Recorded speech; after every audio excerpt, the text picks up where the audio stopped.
Man, getting around LA sucks. I don't think anyone's ever made that observation before. The longest Uber rides of my entire life just to go 3 blocks or whatever. Every time it's brought up, I ask what it is, and that is this phenomenon known as jelking.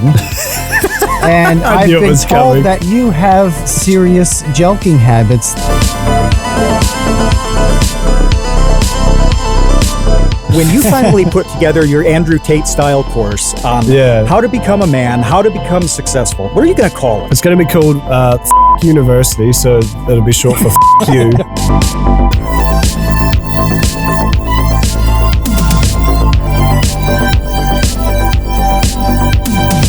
Beef Boys is awesome. As a bunch of guys in their mid-20s would want to do, we said, let's start a podcast. And unlike a lot of people, we actually then went on and did that. When it comes to creating things, it's really helpful to have some sort of goal. You see these channels, especially newer YouTubers, they just do everything. They try everything. And I feel like YouTube, they never say don't do that. And I feel like they maybe should. Hey, welcome to The Create Unknown, the home of Make Something Mean Something. It is TCU's Day. We are here live on Discord as always, and we'll be back next week with jschlatt on a return appearance, and then a first appearance for comedian Lou Perez the following week, who has a new book out, and then another return appearance the following week after that from Chris Raygon. So we have a great lineup coming up. I am Kevin Lieber, and with me, as always, is Matthew Tabor. Yeah, and I'm excited for everybody to hear Lou, because I think he's going to be new to most of the people who listen, and he is truly in the top 3 of funniest people I have ever met in my life. So I'm really excited for him to come on and talk about his book and just generally be Lou. But thanks again to Main Gear. We've mentioned Main Gear a few times as being our partner on the PC side. And progress on the studio here is actually quite nice. I do need to do baseboard trim, which requires a little bit of shop setup in the garage. But this is forcing me to fix my house.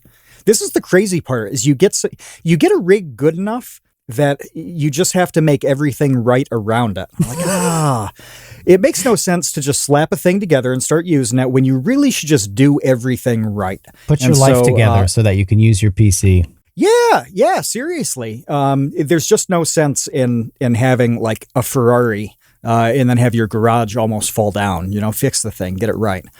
So that's really awesome and exciting. And I hope in a few weeks we can start to do some video streams where we go over that set of battle cards. I got some more in the mail, which is exciting. But tonight we have a return guest. We have ManyKudos. We had one kudo, then we had several kudos, and now we've finally gotten to the many. Anybody who's in the Discord server kind of travels in our circles of fandom is familiar with Kudos. And the story that we love about him is that I met him in Australia when he was just really getting started, and now he's killing it to a degree. Like every time we talk or threaten to talk to ManyKudos, his channel blows up by like an exponent. So we want to talk about the past and getting to here. But first, we were talking before we hit the record button about Kudos' trip to the United States, and we have a little toilet stuff to talk about, don't we? Yes, just offer it. Let's just get straight into the potty humor, because that's right. That's what everyone's here for. Yeah. So what is the toilet context issue? So I finally made it to America after my 20, however old I am, years on this earth. Finally made it to your beautiful country, and it was a fantastic trip. Loved it there. Cannot wait to go back. But there's so interesting when you go to a different country who you think like. I'm assuming America was just Australia 2, the sequel. Like it's just going to be pretty much more or less the same, but a bit bigger. And you get there and it kind of is, but then there's just so many little subtle things. The crosswalks are different, and obviously you drive on the wrong side of the road and all that sort of thing. But then the toilets are completely different, but I actually prefer them because the way your toilets work is the majority of the water is in the basin of the toilet and the receiving end, as you would. Which does mean I've never heard a toilet referred to as the receiving end. if there's a receiving end, there has to be a giving end. What the hell is the giving end of a toilet? Yeah, that's that's into your mouth, baby. But it does increase the risk of splashback. But if you've got advanced toilet techniques such as myself, which you can learn on my Patreon for only $5 a month, patreon.com/ManyKudos. If you go there, you'll learn that if you place a small piece of toilet paper over the top, that does help the deposits from breaking the surface tension and splashing up. But what I like about that is there's like almost no chance of skid marks. It goes in, it's all good. You're away laughing. Here, all of our most of the water is stored in like the cistern or whatever, like the tank, yeah. So it's really low, which means that when you go, it's most likely going to make contact with porcelain and you're going to have to use the brush every time. What a waste of time. Horrible. I know. So when I went over to America and all of a sudden you've got completely different toilets, I was like, these, and also all of them are obviously designed to allow someone from my 600-pound life to sit on them, which is not really relevant to me, but it was something I noticed. You know, what you said reminds me of a thing in the 80s. There was a show that was on HBO called Not Necessarily the News. And they had a recurring kind of bit on there. A guy named Rich Hall did it. And the term was a list of words called Sniglets. And Sniglets were don't words take that for out of things. context. No. Don't edit this in such a way that I have no career. But yeah, so they were called Sniglets, and they were really popular. There were books of Sniglets. There was even one, a book called Sniglets for Kids. But they were words that didn't exist but needed to. So, like, I remember one of them was the burned potato chip in the bottom of the bag was called Charp. That made sense. Like that should be called Charp. Yeah, that is good. Yeah. Yeah, but one of them was Upspunk, and Upspunk was the splash upward when you're using the toilet and you get the plop. And I remember this from like 1986. I was tiny and I still remember Upspunk in 2022. That defines your career. Well, Upspunk these days has kind of a different meaning, I think. I think spunk is taken on different vocabulary in the English languge. Yeah, what would Upspunk be now? That's about. Yeah, Upspunk's like when you ejaculate so hard you lose it. You lose it? Oh, you just can't find it anywhere? Yeah, you like don't know where it went. I saw it go somewhere, but I cannot find it. You mentioned so that was it. You used the toilet and went home. Is that it?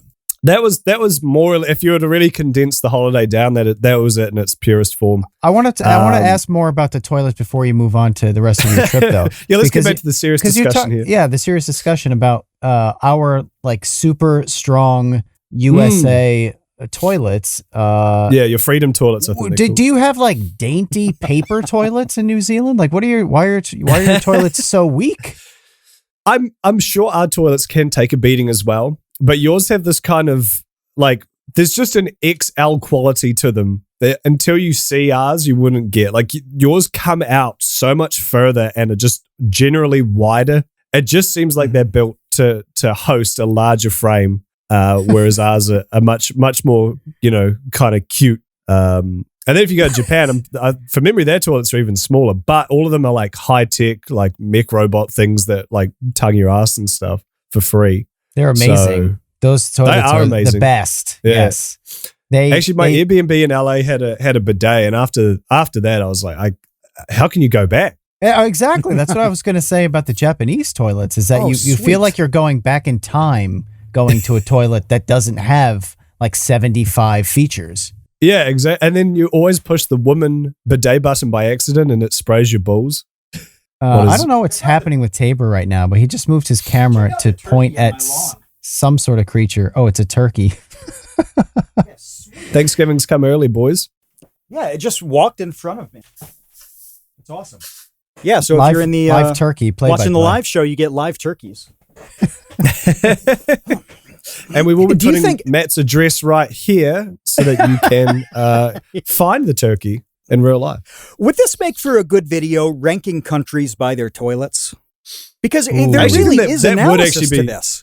Yeah, that is actually quite an interesting concept because, yeah, there are so many different ones. And then you've got the Chinese squat toilets, which seem much like the foreskin debate had previously before we started recording, seems barbaric, but then when you break it down, actually kind of better for your sphincter. So maybe better. I don't know. One of the worst that I've ever been into, I'm actually pulling a picture of it off my phone to pop in I the like that you episode took a chat. photo. Well, it was a Ukrainian toilet that It's not there anymore. somehow, yeah.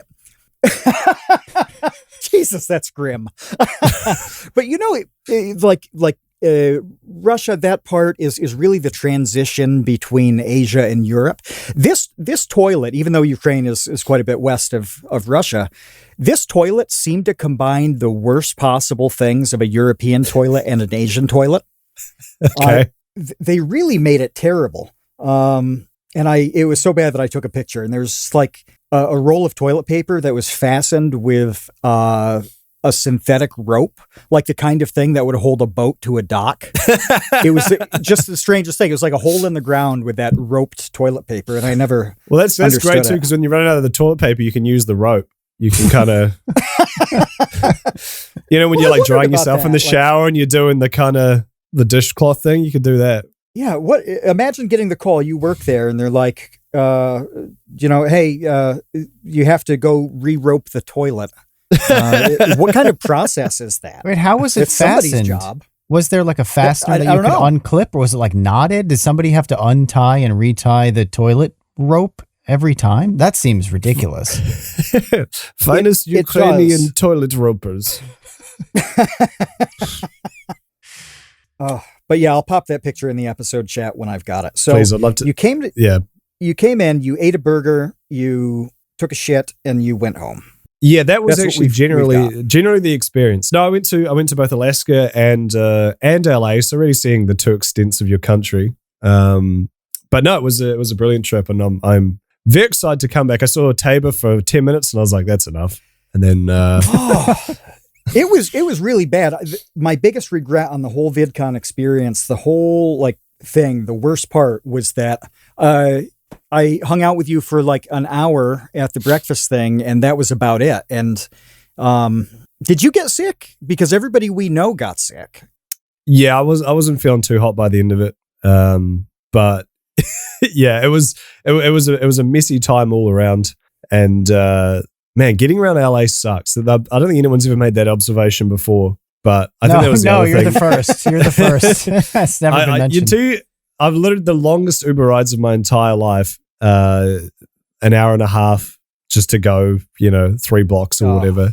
Mhm. So I think that was the other part as well, as we would flick each other messages like, oh, you this thing, you want to, and then, yeah, it's boring logistical shit. But either way, next time, which I'm hoping now to make it a yearly occurrence, because I loved it in America. It was so much fun, such great people. The food's amazing. Alaska was beautiful.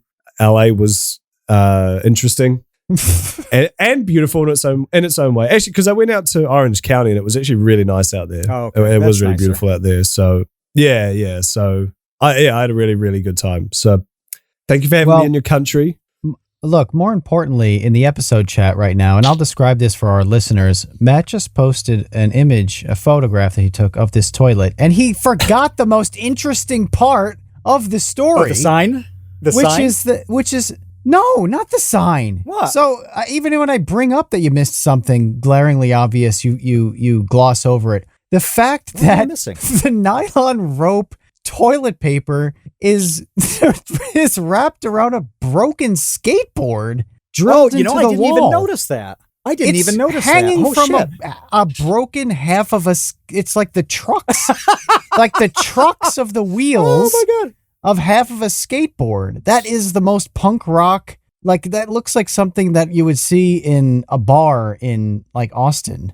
Yeah, I did 3 years and I didn't ever notice that. And I've sent this picture to a few people, so I've had an opportunity to look. But yeah, I didn't notice it when I was there, and I didn't notice it until you pointed it out. I didn't even know. I thought you meant the sign I posted with it, which says E equals WC squared. I thought that was really witty, instead of the normal WC sign throughout Europe. This was a funny way to do it. And so I took a picture of that to show, the nerds. And yeah, never saw the skateboard.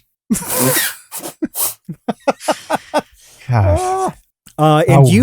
Since Kudos is reconnecting real quick, I heard that you leaked a story about me in the bathroom in India on another podcast. Is that true? What? I don't think so. I don't even remember the story. I did that? On the Real Weird Sickos podcast? I don't think that I told... See, my memory is too bad to actually retell any of your stories. All I remember is that you have like a book's worth of like going to the bathroom at inopportune times in strange places stories. I think I probably had mentioned that. Yeah.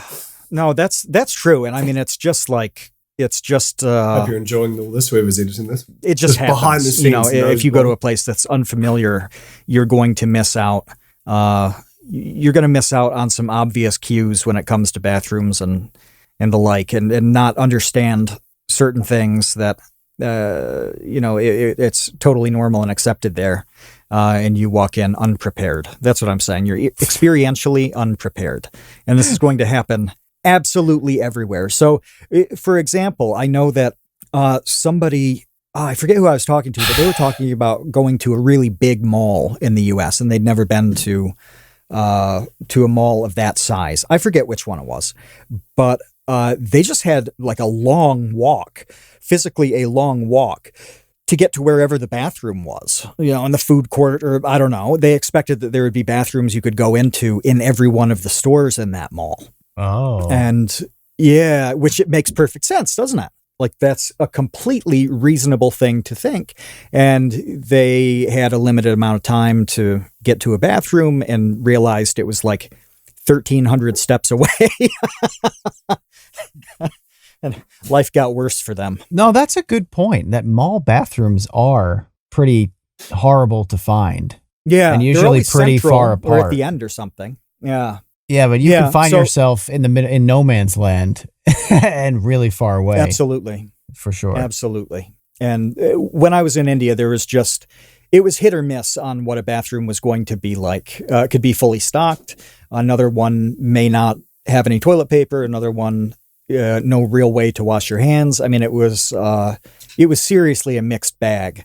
And if you're not prepared for that, you can find yourself in a bit of a bad situation. Charles Kahn popped the story in that I told on episode 1 of Real Weird Sickos. We'll pop the link in the description there because they're all friends with Kudos as well. So it's a perfectly appropriate shill. But yeah, I had to make a decision between comfort and money. And I didn't have a lot of time to do it. So I did a little accounting. Well, you should listen to the episode, the story, all of that. But I can summarize it here, where I was in the bathroom in a restaurant and did not have any toilet paper at all. And in my wallet, I had 2 things. I had receipts and I had rupees. And I'm like, well, I need to basically figure out the tax write-off value of these receipts to see if they're worth more or less than the actual money.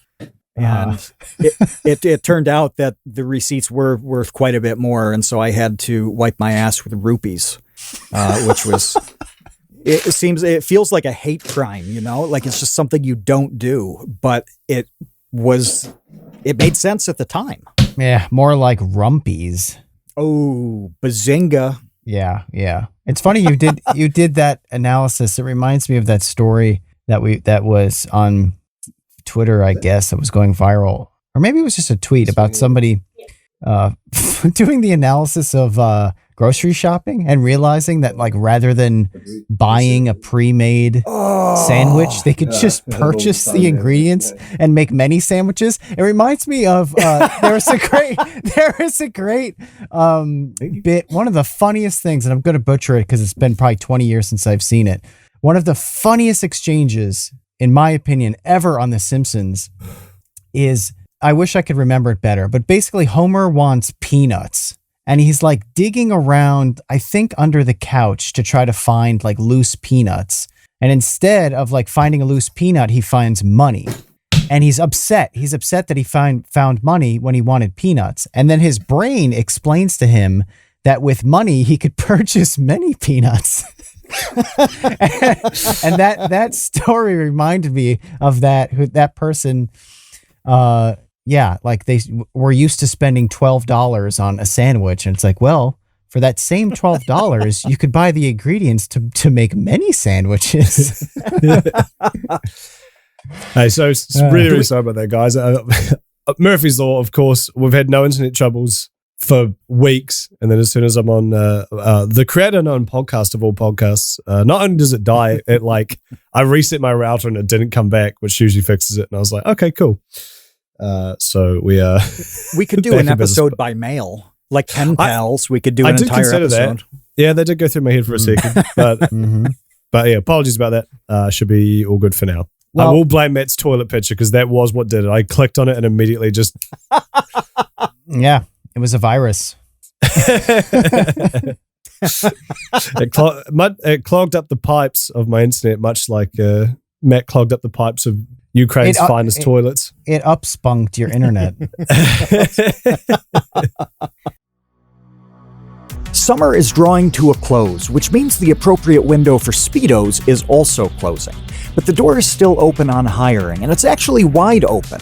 I've talked so many times about the massive rush of talent the creative industry is experiencing right now. LinkedIn makes sorting through those options much easier, and its network of 810 million people can be trimmed down to exactly the right person with a quick job post and a series of screening questions to find the right fit. Throw the purple hiring frame on your profile to show that you've got jobs for the taking. This is especially good for small businesses who've rated LinkedIn Jobs #1 on delivering quality hires. Job sites make up a crowded marketplace right now, so that actually means something. LinkedIn helps you find the candidates you want to talk to and faster. Every week, nearly 40 million job seekers visit LinkedIn. Post your job for free at linkedin.com/create. That's linkedin.com/create to post your job for free. Terms and conditions apply. Look, I lied about the Speedo season ending. Everyone knows you can wear those year-round if you have the courage. Slide on your spandex, soak up the talent. linkedin.com/create. I want to ask. Let's get into some serious questions here. I want to ask you about those ones weren't even more serious than toilets. Okay, and thank you. That's deadly animals, because I don't quite understand. You know, Australia is notorious for being this weird continent that has evolved all sorts of horrible, murderous creatures that live nowhere else. Now, how did New Zealand escape that fate? New Zealand, conversely, seems to just be this land of sheep, which are like the cuddliest things imaginable. How did that work out, like biologically? I do think we brought the sheep. I don't think they were there by default, but so just nothing was there but rolling hills. It makes no sense. Yeah, rolling hills, the native peoples, flightless bird. We did have the biggest bird to ever exist, which would have kind of been terrifying, the Haast eagle. Wow. Probably the closest thing to the eagles from Lord of the Rings. I think it was how do they could you pick a spell person that? up. Haast. Haast. Okay, Haast eagle.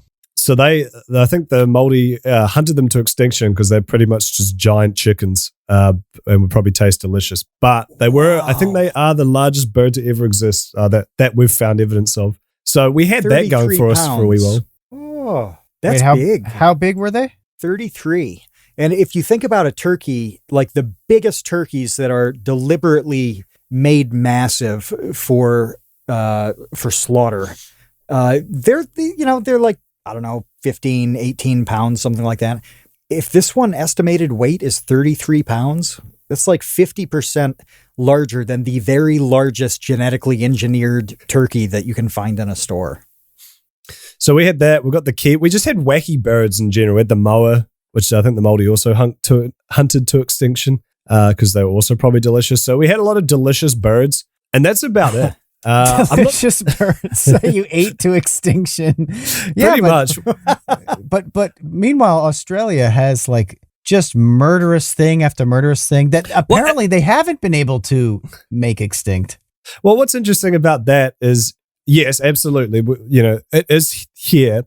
I live in Melbourne, which is it's besides Tasmania, probably one of the colder parts of Australia. It's the climate's quite similar to New Zealand. So the bush out here, or just nature in general, it's very green.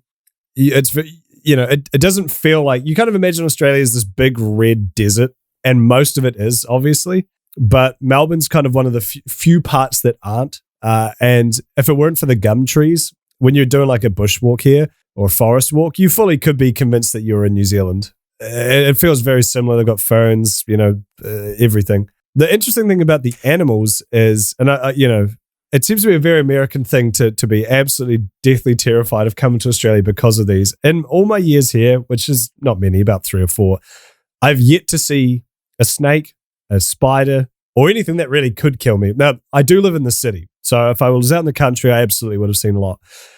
But I remember I went on it was a friend's 30th recently, and we went out to the bush. We rented like a big Airbnb and just had a getaway out there for the weekend. And I was talking to the guys on my podcast about it, and they were saying, "Oh, be careful out there. I don't want you to get killed." But they're going off what you guys go off, which is that you guys have bears, fucking coyotes, lynxes, tigers, I think. Yeah. Maybe not tigers, but you have wildcats. You guys have dinosaurs, T-Rex. Yeah, but you guys have actual like a spider or a snake. It's just a little fucking stupid. You just slap it. You just, you can throw a rock at it and it'll just die. You guys have like beasts. You things that actually like that. I'm more scared of going out into the country in America for those reasons, because if I see a giant huntsman spider on the wall, I'm just not going to go near it, or I'll just throw shoes at it until it's dead. But if I go outside and there's like a bear rooting through my trash, or wolves, whatever other red dead ass animals you guys have floating around, what am I supposed to do? Hide? I have a New Zealand question, because there's this phenomenon in nature called Foster's rule, that when there are animals on an island, they tend to get much, much bigger. Like I think that's the idea behind the Haas eagle and stuff. Yeah. So my question is there any part of you, since you're from an island, is there any part of you that has developed gigantism in line with Foster's rule? Well, the problem with that is everyone I know does, but I am unfortunately part English, and the only part of that has gone straight to my genitalia. Now you'd think England is also an island. But yeah, it turns out that's the one exception to the rule. Very, very small genitalia in England. So I inherited that. I do have very juicy glutes. That's pretty much all I've got. Is that why their comedy is so good in England? That's why they're so funny, to make up for that? Yeah. Is that how that works? Yeah, exactly. Well, because if you've got a small willy, yeah, exactly. If you've got a small willy, of course you're going to have to compensate somewhere. Come up with the greatest comedy in the world. Yeah. Well, since we're on this topic, Tabor mentioned this to me before, that I had to ask you this. Somebody actually said to him that he has to ask you this. It has to do with something that's been mentioned on this podcast a few times, and every time it's brought up, I ask what it is because I don't know what it is. Everybody just kind of laughs at me for not knowing what it is and tells me to Google it. I never end up Googling it because I always forget. I forget what the word is, so I just never look it up. This is. However, Tabor was so kind to screenshot like an explanation, like a WikiHow explanation or something of what this thing is, and sent it to me. And that is this phenomenon known as jelking. And I've been told that you have serious jelking habits that we were asked to ask you to elaborate on for this podcast. Absolutely. So, going back to the America trip, jelking was definitely one of the themes of the trip away. I do appreciate, Kevin, you feigning that you don't know what it is. Very phenomenal acting. I can really tell your skills as a YouTuber and your delivery of those lines. So good job there. Thank you. But the funny thing is, I first learned about jelking from Sleepy Cabin. Shout out Sleepy Cabin, one of my favorite podcasts ever. But they brought that up, and they said, when they mentioned it, they said, oh, every guy who listened to this, that their heart just skipped a beat because they didn't realize someone else knew about jelking. I actually didn't. I had never heard of it until I'd heard it on this podcast. Jelking it's like when you Google how to get a bigger dick, that's like the first thing that pops up. And it's essentially like Sigma male tip number 35, wherein you like stretch your dick out. I guess the same principle as like weightlifting. You're like working a muscle. But it's very similar to like masturbation, except you're not doing it for pleasure. You're kind of just trying to like stretch out the fibers of the muscles and, make them stronger. Again, like going to the gym. But apparently it doesn't work, because why the fuck would it work? Just be happy with your small penis. But in America, that was the constant joke we kept talking about, because it's just such the name is funny. Jelking is such a weird word, like JELQ. That's not English. That sounds like one of your fucking N-word things you were saying before, Tabor. Apparently, this comes from Persian. I just looked this up, and the original term is jelqing. And jelq means the standard part of the act, but the zadan part means to strike, hit, or throb. So it's really a forceful way of going about this. It's like a blacksmith. You're like tempering steel. Yes. It kind of is, yeah. So you're like a flesh smith.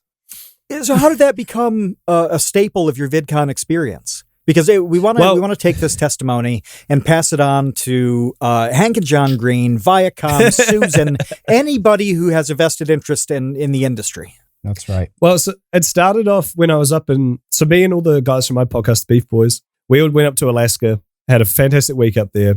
And as you do, we end up getting drunk every night and just being nuisances. And our friend Andrew, who was so gracious to host us, went to bed early one night because he was tired. So naturally, you're at your friend's house.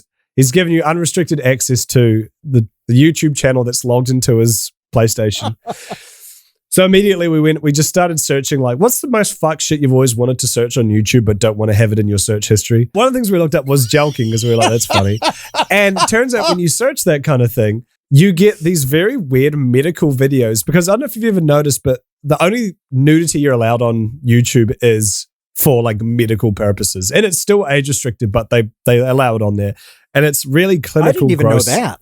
Yeah, well, I remember at one time, I think we did this another time. We searched like sex or something on YouTube, and we found this really creepy playlist from some Indian guy, and it was nothing but like, it was clearly his like masturbation playlist, but it was just nothing but like, here's how to do an exam, like as for a gynecologist, here's how to like examine a vagina kind of thing. And so it was just this like 50-year-old woman just sitting there with her legs spread, as some like woman with gloves is like pulling a fucking spreading the flaps and shit. It was like, no one could get off to that unless you were like incredibly desperate. But this dude had a playlist of like 20 of those.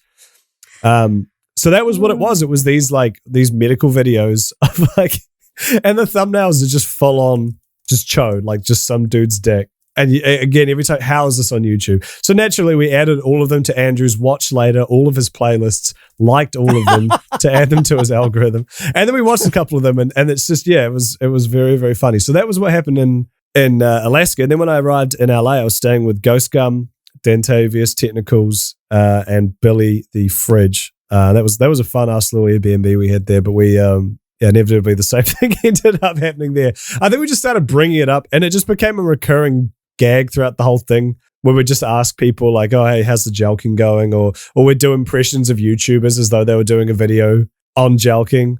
You know, like if that's a great idea. Yeah, so that was a very. Wait, can you give us one? Give us an impersonation. like who would you impersonate? Hey, Vsauce, Michael here. Did you know that the glands in your penis can be? It was that sort of thing. So systematically abused.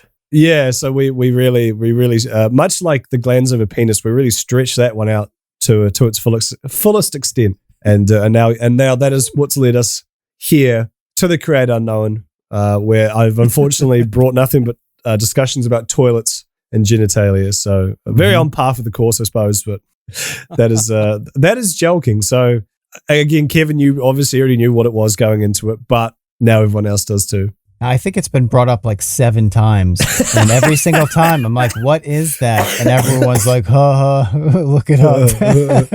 See, I wouldn't do that to you, Kevin. I'll tell you. Do we know who was first?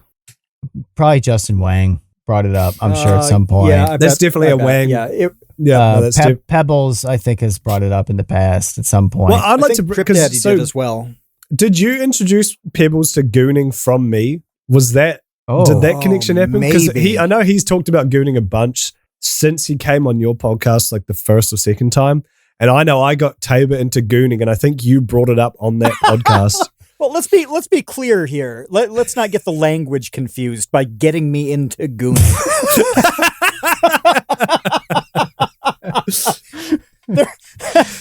We've only recorded for like half an hour, and we have 7 to 10 career-killing snippets that can come out of this. Yeah. But yeah, that came up when we did a stream, right? Yeah, we were. I think that might have been the Yandere Dev stream we did. That was a really fun one. That was really fun. Yeah. Yeah, but Goon Caves I step in there every now and then. It's gotten a lot more boring, as all subreddits do when they start getting more popular. But that one used to have some gold in it. I was saying, I talked about this on Beef the other day, actually, but my personal favorite is this one dude who's bragging about his portable goon setup. And it was like, have you seen those pictures that guys have where they like lay out all the things they have in their pockets, and they've usually got like a nice like watch and like a flash knife, you know, and like a cell phone or EDC. Yeah. Everyday carry. That's it. Yeah. Yep.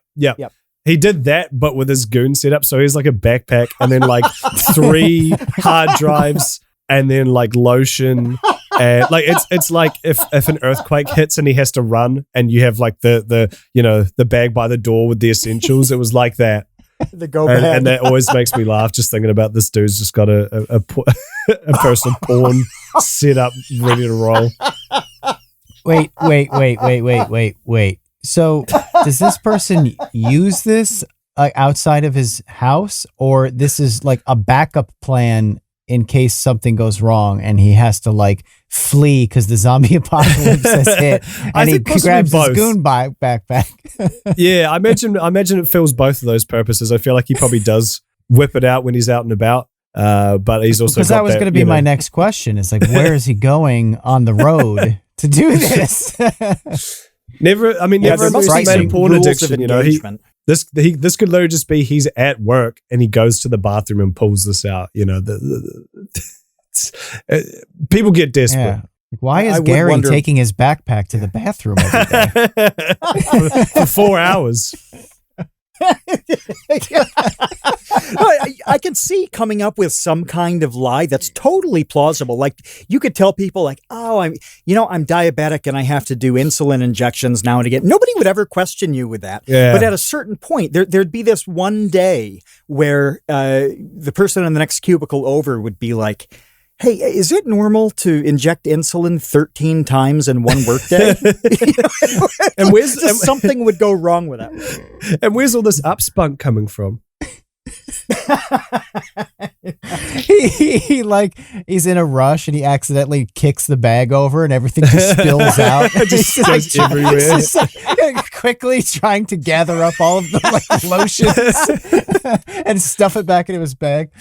It feels like like an early Breaking Bad scene. you imagine Breaking Bad if Walter White was just a gooner instead? Like he instead of selling meth, he's just selling goon kits to people. It'd be a much shorter show. Just one episode, I think. We should make that. You guys probably can get to Bryan Cranston. Pretty much just get it after the pilot.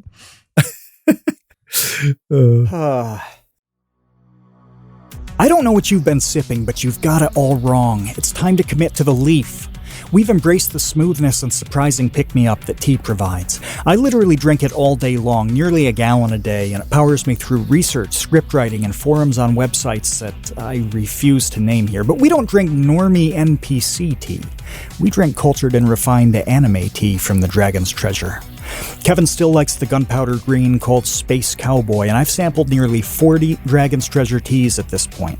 Lately, I've been slamming black teas like Kentucky Bourbon and Liquefied Berserk Despair. Scottish Breakfast is deep and peaty, and I smooth it over with Sebastian's Morning Earl Grey, which has the best vanilla cream taste I think I've ever had in a cup. Give me a pot of that with a hot meatball sub from Sal's Pizza and Brooks Barbecue Chicken to wash down my last meal on death row. I highly recommend the sampler packs. You'll want to try everything just like I did. I literally have not had one tea that I wouldn't be happy to reorder. The Dragon's Wings membership fuels new tea experimentation, and the Tea of the Month Club provides a regularly scheduled surprise. And when you order from the Dragon's Treasure using code CREATE, you'll get 10% off your order. That's 10% off using the code CREATE at thedragonstreasure.com. The link's in the description.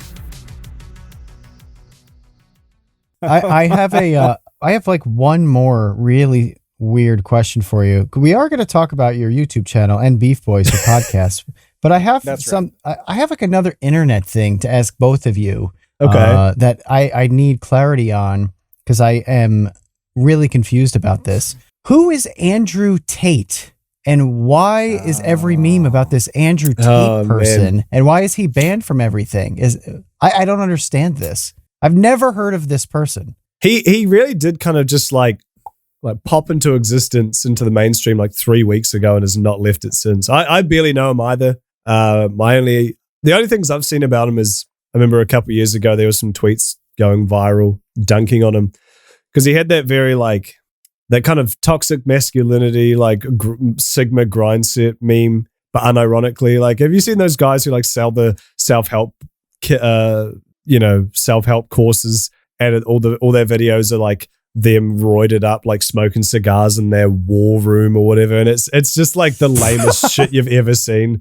It's like, to me, that's what like a 12-year-old's view on like masculinity is like smoking cigars in a room. What is a war room? What does a war room consist exactly? Of? It's nothing. It's like Dan Blazerian shit where it's like, oh, if I surround myself with, vapid women all day, that means I've like succeeded as a man. It's very, very juvenile and very kind of, to me, it's very lame. So, but he went viral a couple of years ago because he'd do stuff like, I've never seen Star Wars movies. They're for losers. You're not a millionaire like me. Just like that kind of, I guess he's just bait. That was literally a tweet he did. He's like, I've never seen a Star Wars movie. Maybe I'm missing out, but you're missing out on being a millionaire. That is a tweet he's done. So, when you're doing that kind of shit, it's like, Hustlers. All right. His thing is called Hustlers University, and that tells you a fair bit about what's going on here. Hustlers University, which you should Why sign is up he to banned from everything? You could use that. Good question. I don't want to say too much because I really don't know much of the story, and I purposely avoid it because I don't give a shit. But my understanding is he's kind of heavily misogynistic and possibly whores out women. He whores out women on campsites or something, and had to flee to Romania because of sexual assault claims. I think. Yeah. Well, what? Romania investigated him. Their what would be the U.S. equivalent? Homeland Security would be the closest thing to this department in Romania. They do like RICO kind of things, like organized crime and terrorism. That they raided his house this year because somebody told them that he had a woman like held hostage to some degree. So it was a human trafficking case. I don't know whatever happened with that. I think I don't know if it's still ongoing or what. And, getting things out of Romania too there's not nearly as much information as what gets shared here. So I don't know what happened there, but yeah, like Kudos said, a lot of misogynistic, content of all kinds. I was going to say, tweets, but it's kind of all over the place. But this intensity, this machismo intensity, with everything. The Star Wars example is such a good one where it's like, I'll keep my millions, you keep your movie. Like, well, okay. I mean, these you can these have things both. don't have to be mutually exclusive. They have You can nothing enjoy to do with cinema. one another. Yeah, just the Do sort you of know people who has yeah. both? George Lucas has both. Has a lot of money. I mean, you gotta be suspicious of people like that who just put these weird like qualifiers on what it means to be a man or what it means to be XYZ. So just live your life. Just try to be the best person you can be to the people around you. And I feel like that is more masculine than any amount of flashy cars or cigars or beaten women, That's terrible advice. What is your university going to be called? That's what I need to know. When you finally put together your Andrew Tate style course on how to become a man, how to become successful, what are you going to call it? It's going to be called Fuck University, so it'll be short for Fuck You. What'll the football team be called? The Blue Whales. No, the Great Whites. Yeah, there we go. Because it's a semen reference, and yeah, no, that was pretty rough. No, it'll be called Fuck You, and we'll teach 12-year-old boys how to.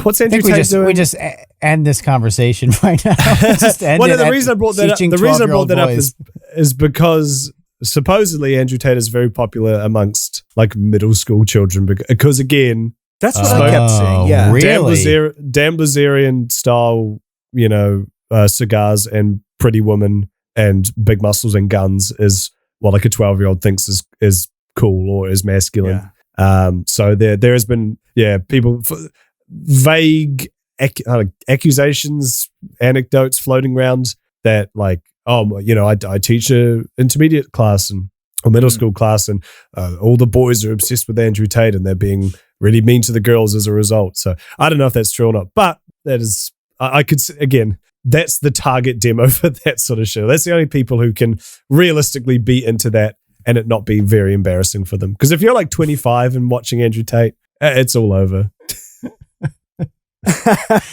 But it must be adults with money to buy this. Like 12-year-olds aren't whipping out the credit card to sign up to Hustlers University, are they? So there must be enough adult men to do this.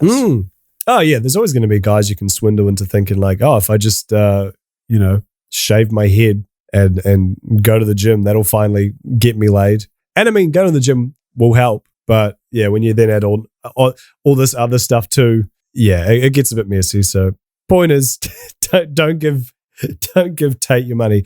Give it to the creator unknown. And well, I guess if you're here currently watching live, you already have up your Patreon amount, double it. Because all that money is now going to them and not Andrew Tate. It's going into the goods and services of the creator unknown and the people that we pay, the things that we pay for. Yeah, that's right. Everything, like we always say, goes back into TC University, actually. Yeah. Right. You could also give your money to the Beef Boys. Why don't you tell us about what you guys are doing over there with the Beef Boy University? I have a podcast. It's like this one, except I don't disconnect halfway through it for 5 minutes. Now, Beef Boys is awesome. It's me and, kind of how, I don't know how science works necessarily, but you know how atoms all the time be like squishing together? I think that's like a vague description. I think that's a vague understanding of how matter works. But that just happened to us. We're just, 4 big guys who just clumped together through just our mutual interests and love of content. And, there was one epic night where we were all had a couple drinks and we're just chilling on Discord and just the funniest stories I've ever heard in my life came out. And as you know, a bunch of guys in their mid-20s would want to do, we said, let's start a podcast. And unlike a lot of people, we actually then went on and did that. And it's been such a fun experience. Everyone's so creatively driven and really pushes, I think, the the medium. I mean, yeah, you know, it's at the end of the day, it's a bunch of us slapping our soundboards and being stupid, but there's a lot of like love and attention that goes into it, and it's just it's a really very, very enjoyable experience, and one of the highlights of my week. So yeah, I've been very, very blessed to get to do that with those guys. And then, you know, we flew over to Alaska a couple months ago because of it. So yeah, to me, that's a very net positive. And that was the first time all the beef had been together at once, right? Yes, yeah. Before that, the Miller Bros had met up once last year. But before that, it was we were, you know, scattered across the sands of time, and you know, shout out coronavirus, because I don't think we would have really connected in the same way if we hadn't, because I was stuck in literally the world's longest lockdown. I don't know, I think China might have overtaken us now, but at the time, Melbourne had the longest, or Victoria had the longest lockdown in the entire world. So I was stuck inside. I couldn't see my friends in real life ever. So I, in a way, was forced to talk to people online, but you know, through that, which is something I've never really done ever. I always say I have a digital autism. I'm not very good at like interacting and making friends online for whatever reason. Great in real life. I love, you know, talking to people, making friends, but something about online I've just never quite clicked until maybe recently. But through that, I managed to meet these guys, and we were just talking every day because I was just at my computer every day, and it just worked out great. So we'll see where things go. The dream would be, you know, get a big studio together, hang out all the time, make tons of cool content. But for now, we're just chilling. We're just having fun with it.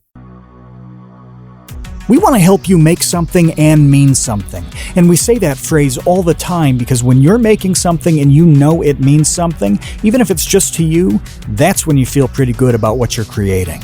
The support for the Create Unknown in recent weeks has been incredible.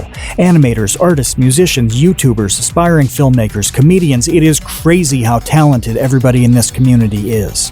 Consider joining the Create Unknown Patreon. Every dollar that comes through goes straight into the podcast and its community. That means more highlights videos. It means a big Minecraft project that's on the way. And eventually we'd like to manufacture custom piss bottles so you never have to leave your battle station. And being a patron unlocks participation in all of our live recordings. You've seen the roster of guests we've had. Having access to their minds is a unique opportunity. You can go to patreon.com/thecreateunknown or click the link that's in the description. Every little bit helps, and your support means absolutely everything to us. Patreon.com/thecreateunknown, links in the description. We appreciate you, Space Cowboys. I have a question about the way you do the Beef Boys. So yes. I don't know how many episodes you've got now. It's got to be around 50, right? Yeah, I think we're getting close to like 60 or 70, yeah. Okay, so it's a lot. And I feel like you started about 2 years ago. Is that fair? Yes, it was, yep. Actually, started last year. Yep. Okay, all right. So you've done a lot of episodes. You've got 4 people in very different time zones.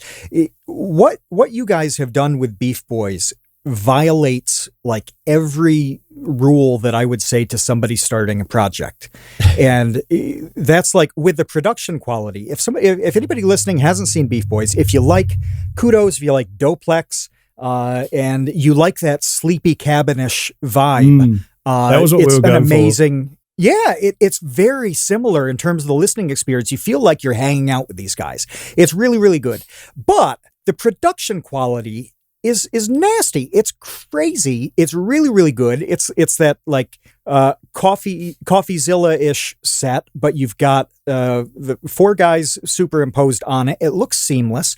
So you started something under really logistically difficult circumstances and then did it in a really, really complex way. That's usually the opposite of what's going to lead to success, but it's worked really, really well. How have you pulled that off? Well, it definitely started a lot more low key than that. So the virtual set, the 3D set, which was done by Dopex's incredibly talented girlfriend, and I did some stuff for the exterior shots. That came in, I think, around episode like 20 or 25, somewhere around there. Up until then, we literally just did what we're doing now on Discord, where we had, 4 different windows and we were just plonked in there. Because when we started, we wanted to just keep it really lightweight. We didn't want to bog it down with tons of prep work or tons of anything. We just wanted to just hang out and shoot the shit, much like Sleepy Cabin. So it started out like that, and we kind of, as we go on and we realized just how much we enjoy doing this, we were like, well, let's kick this up a notch. And I believe Sabrina, Doplex's girlfriend, sort of surprised us with this set, this almost fan art kind of piece, and we were like, this is brilliant. So let's use this. We all had green screens.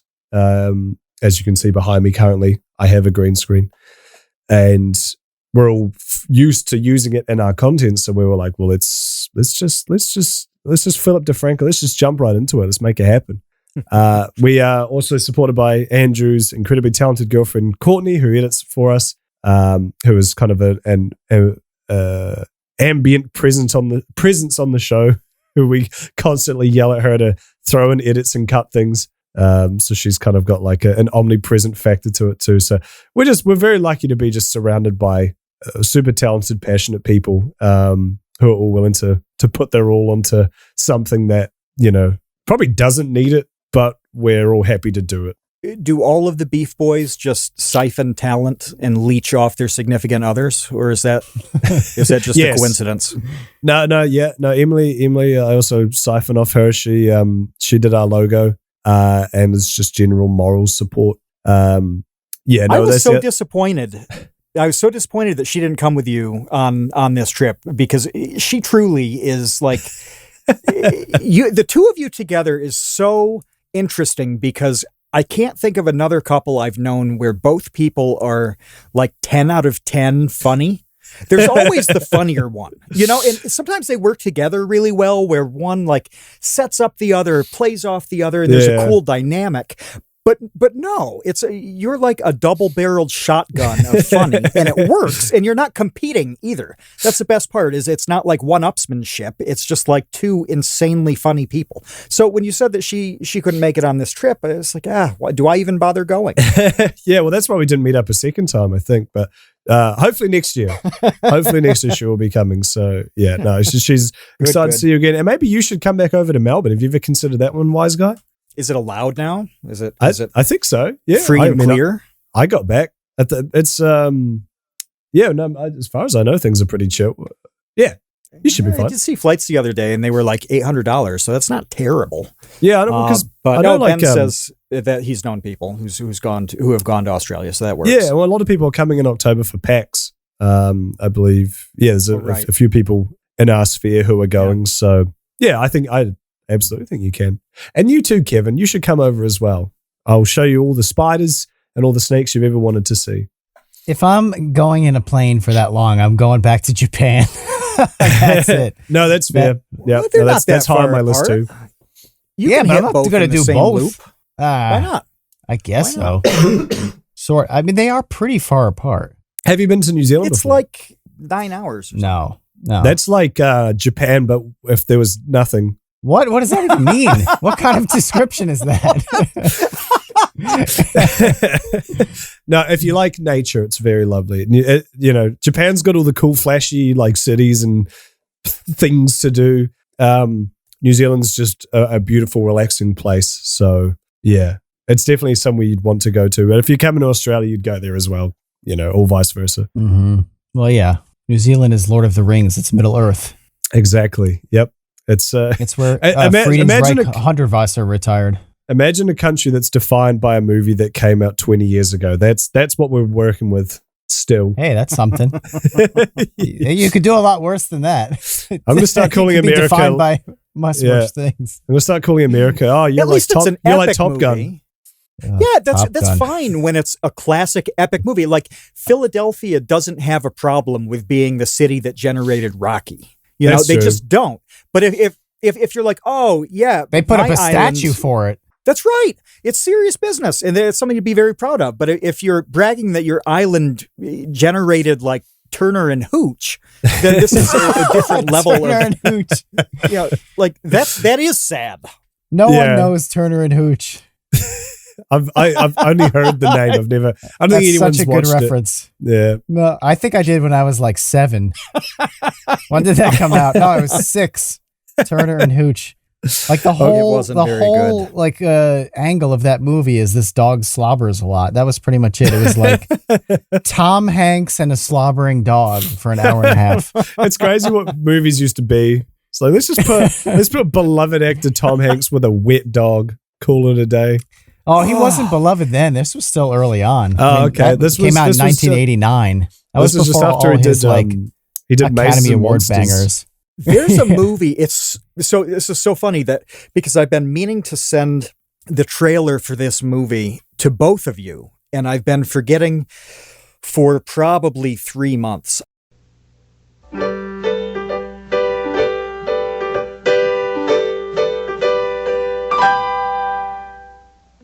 Michael's a normal boy in an abnormal position. We had a little accident. You had yourself some sort of extraordinary fright. Michael, where's your hair? I'm bald. The proper medical term is harum scarum. What a loony. Now, he's got one hairy problem. And he's about to find a solution.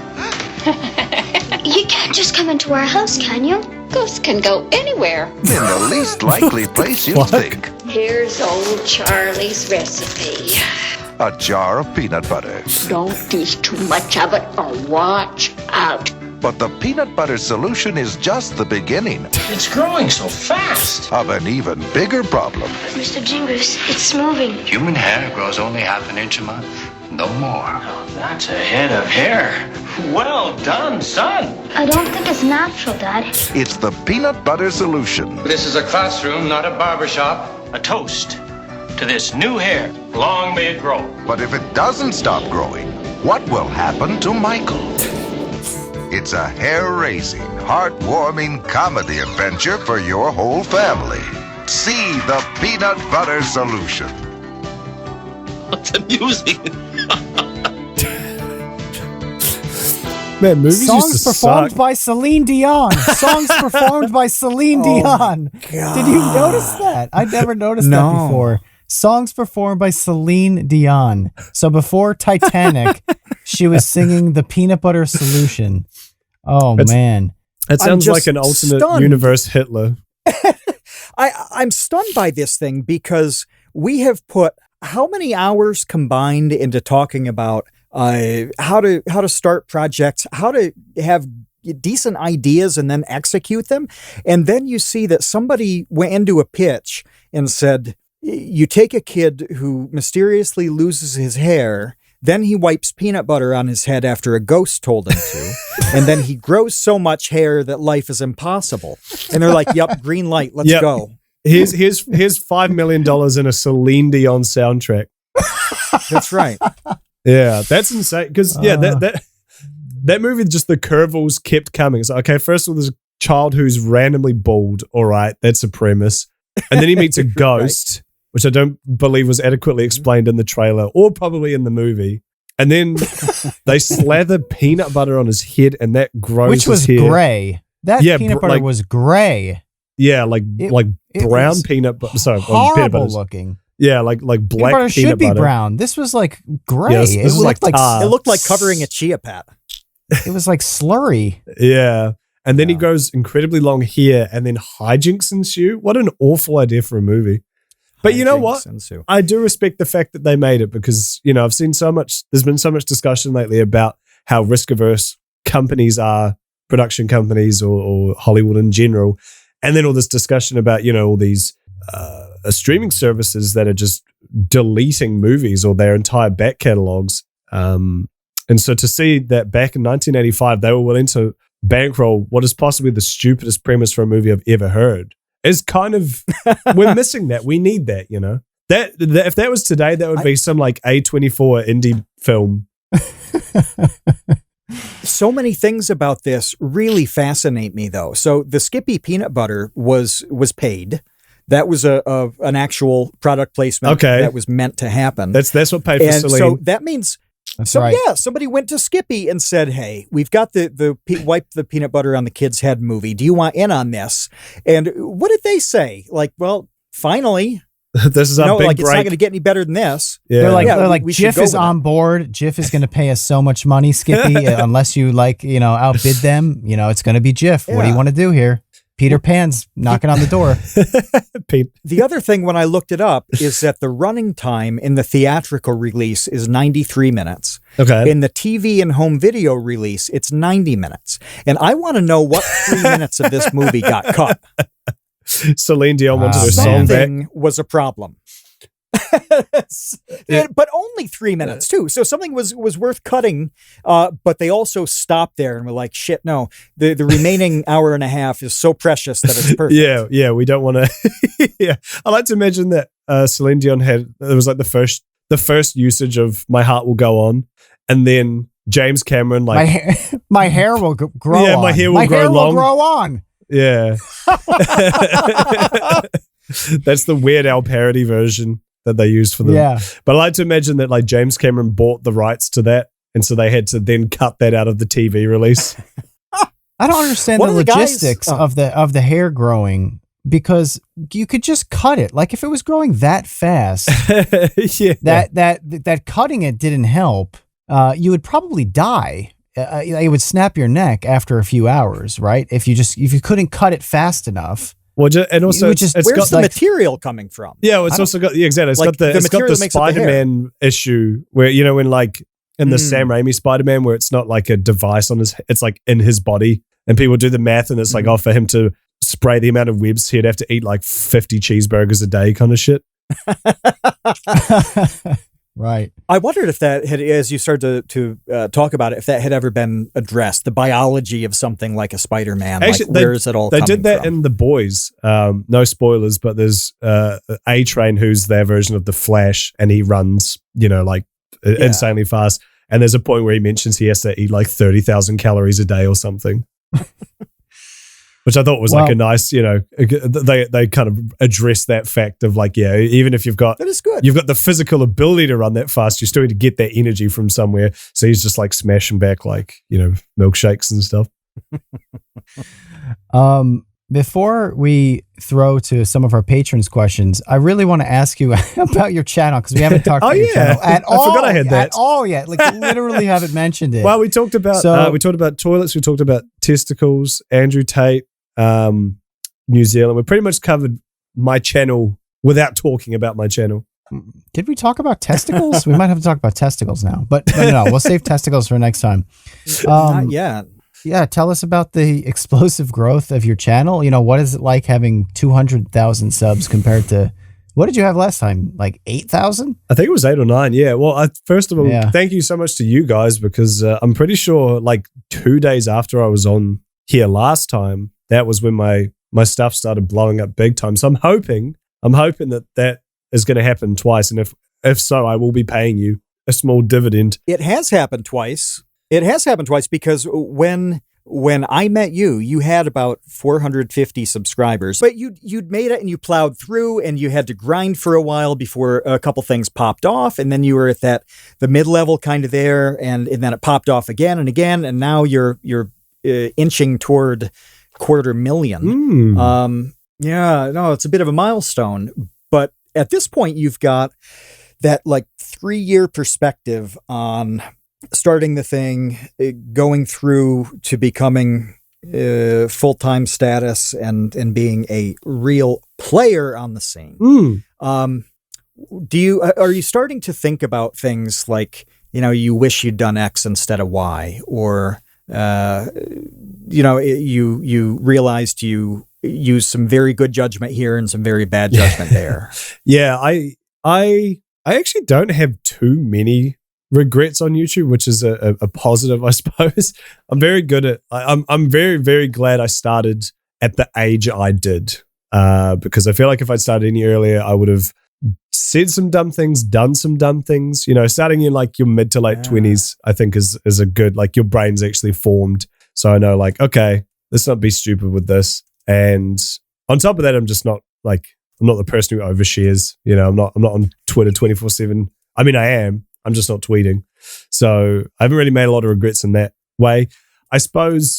I guess maybe I wish I started a series or the series that I do, the Mini Scandals series. I wish I started that sooner because the growth I've seen some channels get off series is phenomenal. And it's partly why I started it myself, started doing these series myself. But, you got stuff like I think Ordinary Things is a great example, fantastic channel, good friend. His stuff isn't, I guess you'd say it's a series. It's not like labeled as a series, but the base concept of his channel is like describing the history of ordinary things. And so when he popped, me and him were like pretty much at the same sub count. I think I actually overtook him for a wee while. And then he just shot into the fucking stratosphere. And now he's on like 800,000 subs and he deserves every single one of them. So what? Yeah, he went absolutely gangbusters, but it's because, he has this really strong, consistent series of videos. And I feel like a lot of my videos were a bit all over the place because I was just feeling out what I wanted to do. And it meant that when one of them did do well, there wasn't necessarily always going to be that second video for someone to jump to, that they'd be guaranteed to like, oh, well, I like this topic, so I'm going to watch more of it. I don't think I had that quite in the same way he did. But again, it's stupid you can't just compare yourself to people who are always doing better than you. Because then I know there's a lot of people who have been at this for longer than me who aren't as successful, who haven't gotten, say, as much attention as they deserve. So I don't want to sound ungrateful. That's pretty much all I can really think of is, I guess I would have liked to have maybe streamlined the channel a bit more. But then also, if you don't try those things, if you don't find out what you like doing and what you don't like doing, then how are you going to know? So yeah, I don't really regret too much. What you brought up is really interesting, though, and it's something that I have thought about recently, and it has to do with really digging into a niche. Like, do you think that there's so much? Basically, the crux of this hypothesis is there's so much content, not just on YouTube, not just on TikTok, not just on Hulu, not just on Netflix, not just on Disney Plus, not just on Paramount Plus, it is endless. My street has content. Spotify, the amount of times I watched like drunk people like fall over and like fight. Like I've got videos of people fighting the trees on my street. That is entertainment. That's good content. Yeah, that's great content. Reality, not just reality TV. It's reality. That the question arises, like, are we like further getting into a scenario, sort of what you suggested, that the way to be successful is to find a hyper niche and just stick to it so that people say, okay, I go to this person to watch this exact thing because I can't get that elsewhere. Yeah, I definitely think that is the way.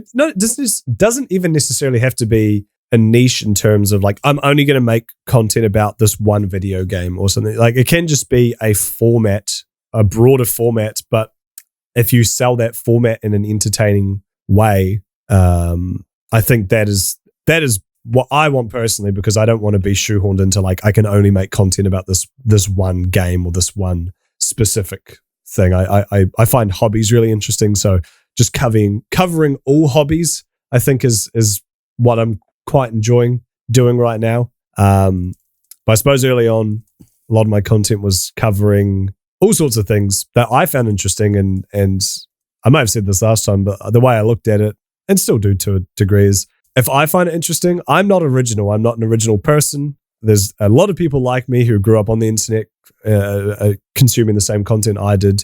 So if I make content for me, I'm essentially making it for everyone like me. And obviously there was a lot of people like me because, I got a bit of an audience, but it also meant that like my content jumped from like, oh, we're covering mobile games and now we're covering Belle Delphine and now we're covering, this and that. And it is all under the umbrella of like internet culture, but it maybe was a bit too vague. There was no real through line outside of that. So I think having that consistency in terms of just like, we're going to cover interesting stories around this kind of topic. I think that's been very useful for me, not only in terms of like audience, like helping the audience find something they can latch onto, but just for like knowing what to create. Because, there'd be times a couple of years ago when I'd finish a video and be like, shit, what do I do now? Whereas now it's like, I've got a solid base of like, okay, I know if I don't have a specific story lined up, I've at least got like, say, hobbies I can look into for specific stories. Like, oh, I'm going to do a video around this hobby, and that's my starting point. That's my rock where I'm now going to look up stories about that and see where that takes me. Yeah, no, it's so interesting that you bring that up, because I think a lot of times people, when they think of the creative process, they think of the opposite of restriction. It's so much, it's way more helpful to set guidelines, to have certain restrictions. Absolutely. And then create within those boundaries than it is to not have those and just be like, oh, I'm just going to do like whatever feels good. It's like, that doesn't work, because what feels good? Yeah, exactly. No, you know what feels good? Like eating a cheeseburger and sitting on the couch. That feels pretty good.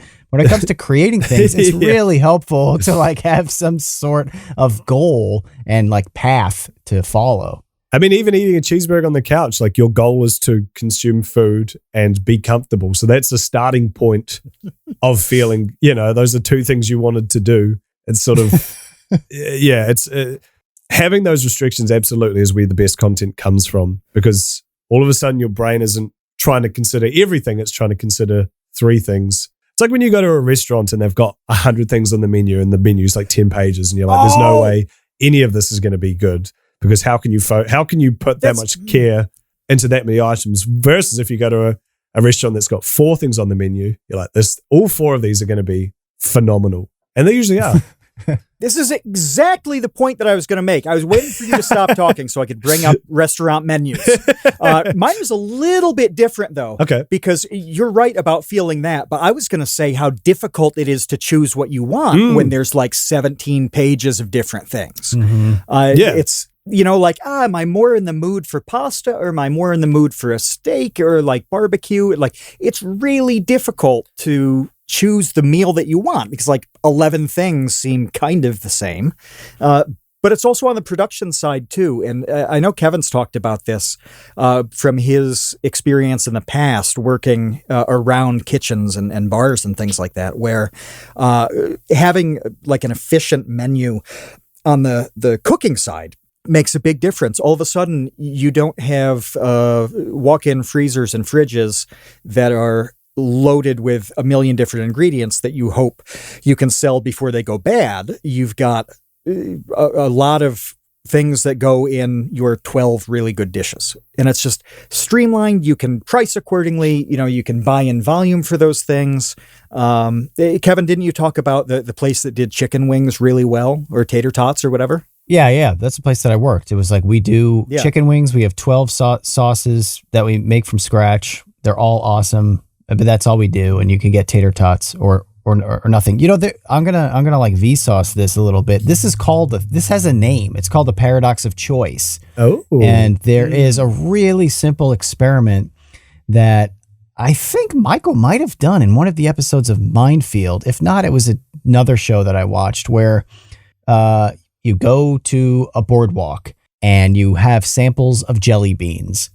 And if you have 4 flavors of jelly beans and you ask people, choose one, they choose one. And then you ask them on a scale of like 1 to 10, how happy are they with their decision? So, there's cherry, blueberry, watermelon, and apple or whatever. And so I go up, I see those 4 choices, and I think, oh, cherry is definitely the one that I want. Cherry's the best.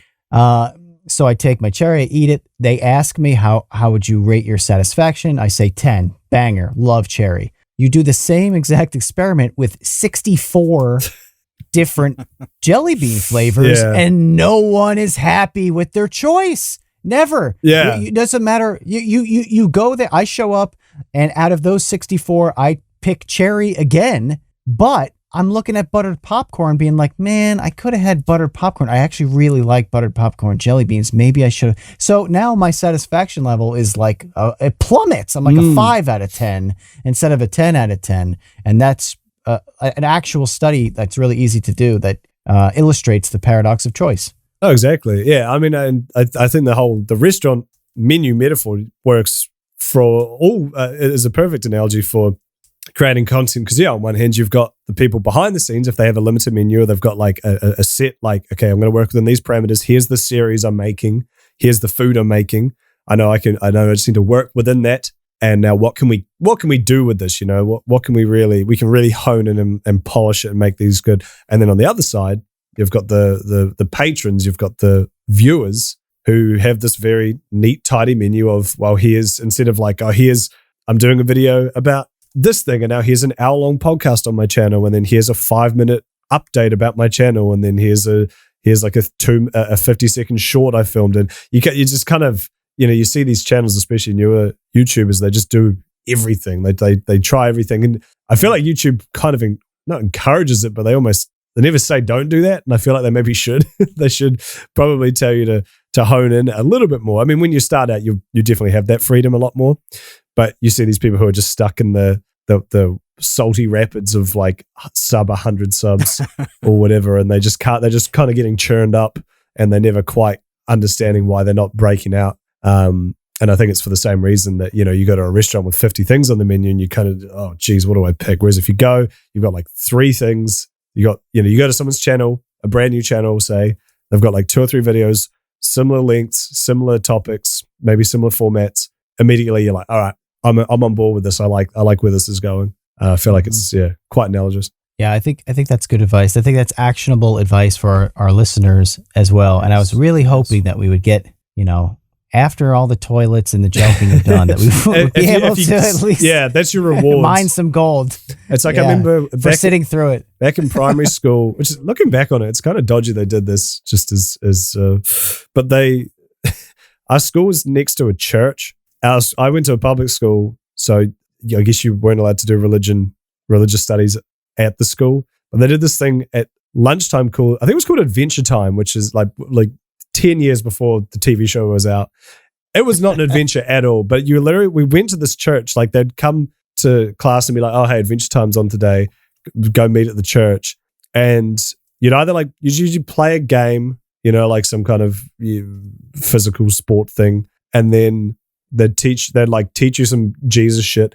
But literally the only reason you win is because at the end of it, they'd give everyone a piece of candy. And what kind of candy? Just like cheap, in New Zealand we called them 50-cent mixtures, just like a bag of like from the pick and mix kind of shit. It was just it wasn't like a good candy. It was just like whatever, but you're a child and you want candy, and like what were you going to do in your lunchtime anyway, so you may as well do that. I forgot the point I was trying to make with Adventure Time. But let me tell you, that was a weird experience. What were we talking about? Let me pull it back in. You were going to tell a story about something being dodgy. Was it just the fact that they were like luring in children with candy that was dodgy about it? There was definitely a metaphor I was going to say in relation to YouTube, but now it's lost. So just enjoy that story for itself. I think that's probably the best advice. Oh no, that's what I was going to say. Yeah, it's what.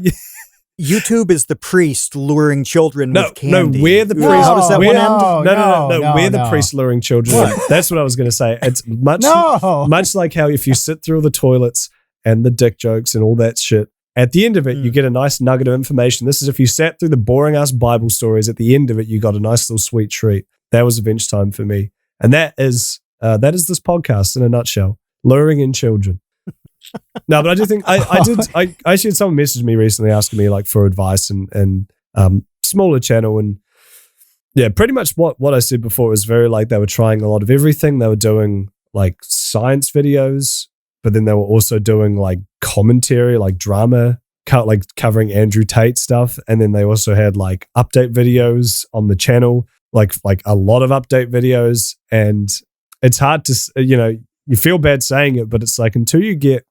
Even now, I don't feel like anyone gives a shit about me, but at that stage, no one gives a shit about you. Like literally no one cares who you are.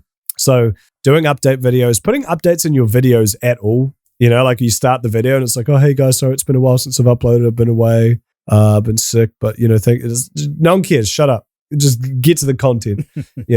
That's a common mistake I see as well. It muddies the waters and no one cares. Just make content that people want to watch and don't do anything else.